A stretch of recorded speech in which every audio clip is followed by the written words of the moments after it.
The silent but deadly effects of post-traumatic stress and other mental health disorders on crime scene investigators. The purpose of my research was to determine if various factors had an impact on a crime scene investigator's mental health. So some of the factors that I was really looking into were career length, the size of the city where the crime scene investigator is employed, education level, age, ethnicity, work schedule or shift hours, and debriefing after major crime scenes. Now for a little background information. Post-traumatic stress disorder, or PTSD as it's commonly known, is a disorder that develops in some people who have experienced a shocking, scary, or dangerous event. People who have PTSD may feel stressed or frightened even when they are not in danger, and that came from the National Institute of Mental Health. Two of the main factors that increase the risk for PTSD, as described by the National Institute of Mental Health, are living through dangerous events and traumas and seeing another person hurt or seeing a dead body.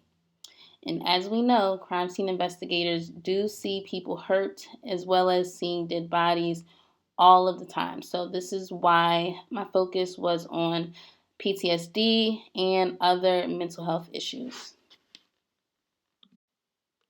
For the specific aims and rationale regarding my research, my rationale was basically that overexposure to traumatic crime scenes increases the risk of PTSD or post-traumatic stress-related issues in crime scene investigators.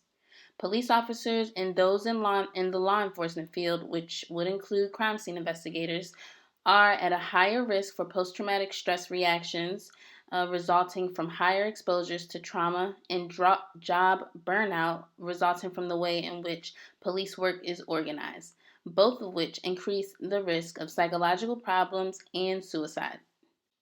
So, as part of my research, I had to do some background research into the previous studies that was done by other investigators or other people in the scientific field in order to determine if there were any issues that I could find within their research, so that I wouldn't. One, that I wouldn't make the same issues, and two, that my research wouldn't be basically identical to theirs. So I needed to have a separate goal in mind while I was completing my research. So the issues that I found in the previous research include that the previous studies don't seem to adequately address how investigators can begin to cope and make changes in their daily routine so as to not succumb to the effects of PTSD, mental health related issues, and possible suicide, and which in turn could be prevented if the adequate resources were provided in a timely manner. So basically, because of these issues that I noticed in previous studies done by others, I decided that with my research, I wanted to go in a different direction and actually find some answers and find ways to help crime scene investigators deal with the mental health aspect in relation to the job and the stress, and how to possibly prevent depression, prevent anxiety, prevent PTSD, or like the effects of PTSD. So that was a huge goal for me in regards to this research. For my research, I used two different methods in order to complete it. I decided to use surveys, which were conducted online via SurveyMonkey, and also interviews.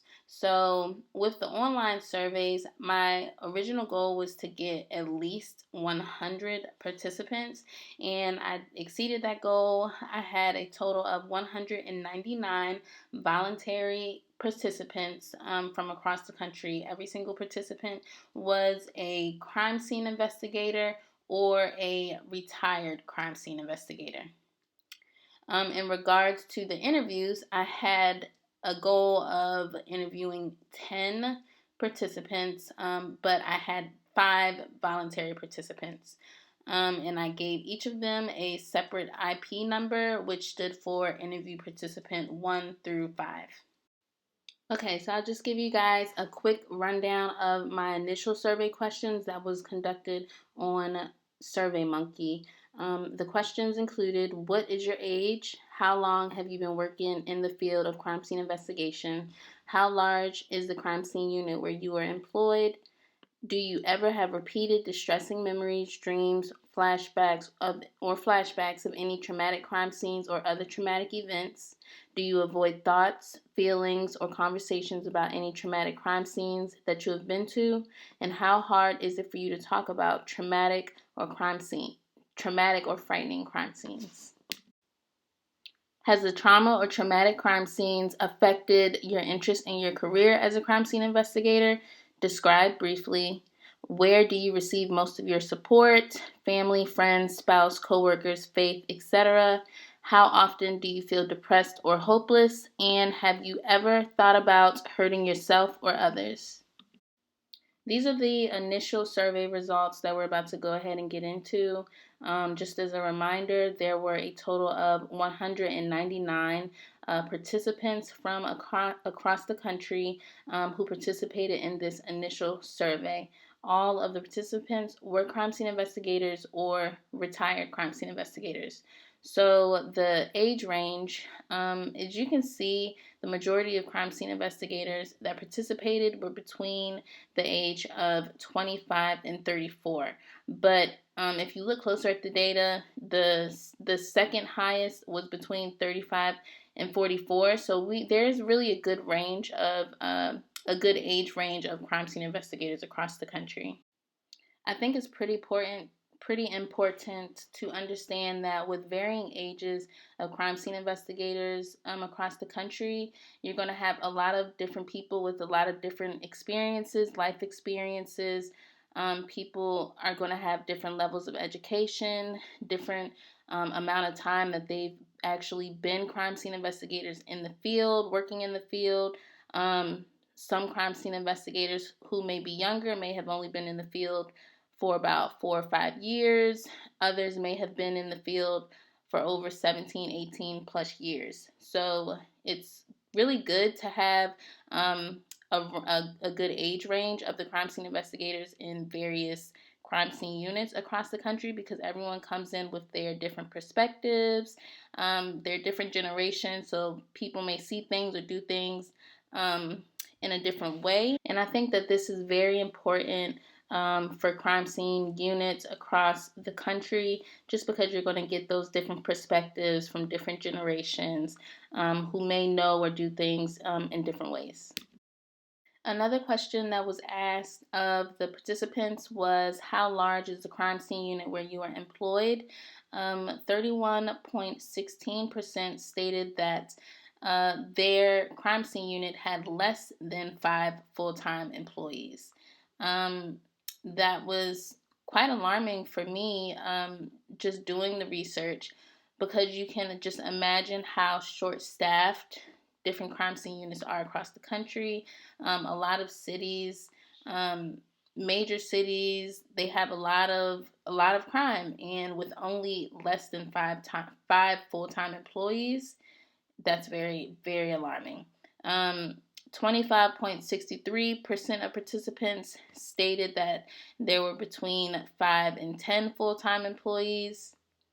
23.62% stated that there were between 10 and 20 full-time employees, and only 19.6%, which were 39 out of the 199 participants, stated that they worked in a crime scene unit with more than 20 full-time employees. When asked if they have ever had repeated distressing memories, dreams, or flashbacks of any traumatic crime scenes or other traumatic events, roughly 3% of the total amount of respondents stated that they always had repeated distressing memories, dreams, or flashbacks of traumatic events. Although this is a small number, it is still something that should be taken into consideration because this is a representative sample of crime scene investigators across the nation. roughly 31%, stated that they sometimes have these repeated distressing memories. 37.19% stated rarely, and 28% stated that they never have repeated distressing dreams, memories, or flashbacks. So, in order to put a little bit more context into this data, let's pretend that in the entire country there are a total of 100,000 crime scene investigators. So, if there are 100,000 crime scene investigators across the country, then that would mean that 3,000 crime scene investigators experience repeated distressing memories, dreams, or flashbacks. That is 3%. 3,000 crime scene investigators would be 3% of 100,000. So that is a very large number of crime scene investigators who would be experiencing these traumatic events and then going back and having repeated distressing memories, dreams, or flashbacks, which is a sign of dealing with post traumatic stress or post traumatic stress disorder. The next question that was asked of participants was, do you avoid thoughts, feelings, or conversations about traumatic crime scenes you have been to? The majority of the participants stated that they never avoid these thoughts and feelings or conversations. However, uh, about 6.5% stated that they always avoid thoughts, feelings, and conversations. 32% stated that they sometimes avoid the thoughts, feelings, and conversations regarding the traumatic crime scenes that they've been to. When analyzing the data, I really take a look into the numbers for the always and sometimes answers. And this is because these two answers are very indicative of people who may be dealing with PTSD or who just may be dealing with post traumatic stress, as well as people who may be more at risk for developing post traumatic stress. The next question was, how hard is it for you to talk about traumatic or frightening crime scenes? Looking at the answers for very hard and hard, a combined total would be 14.7% of participants responded that it is either hard or very hard for them to talk about traumatic or frightening crime scenes. So, again, if we put this number in context, and we have a total of 100,000 crime scene investigators across the country, 14.07% of 1,000 would be 14,070 crime scene investigators who find it hard or very hard to talk about traumatic crime scenes. Another question that was asked of crime scene investigator participants was, how often do you feel depressed and or hopeless? And 3.52% of participants stated that they always feel depressed or hopeless. 33.17% stated that they sometimes feel depressed or hopeless. So let's put this into context again with there being a total of 100,000 crime scene investigators across the country. If there are 100,000 crime scene investigators across the country, 3.52% would be 3,520 crime scene investigators who always feel depressed or hopeless. And 33.17% would be 33,170 crime scene investigators who sometimes feel depressed or hopeless. The last question that participants was asked was, have you ever thought about harming yourself or others? Roughly 76% of participants stated that they never have thoughts about harming themselves or others, and 15% stated that they rarely do. About 8% stated that they sometimes have thoughts about harming themselves or others.